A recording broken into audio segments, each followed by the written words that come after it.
శ్రీమాత్రే నమః. అందరికీ నమస్కారం అండి.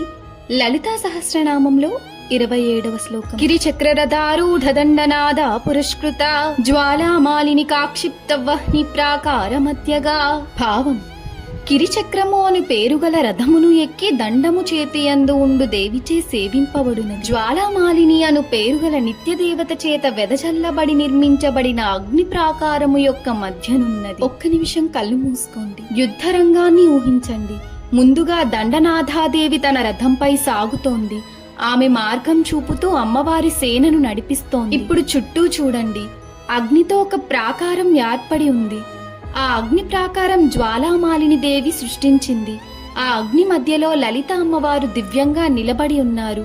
ఆ అగ్ని ఆమె శక్తిని, రక్షను సూచిస్తుంది. ఈ శ్లోకం మనకు ఏం చెబుతోందంటే, దైవశక్తి మనల్ని కేవలం నడిపించడమే కాదు, మనల్ని రక్షిస్తుంది కూడా. అమ్మవారి చుట్టూ ఉన్న అగ్ని ప్రాకారం ఆమె భక్తులకు రక్షణగా ఉంటుంది. మన జీవితంలో కూడా మనకు రక్షణ కావాలి అంటే మన ఆలోచనలు, మన చర్యలు శుభంగా ఉండాలి. ఈ రోజు మనం మన జీవితంలో ఏం మనల్ని రక్షిస్తుందో ఆలోచిద్దాం.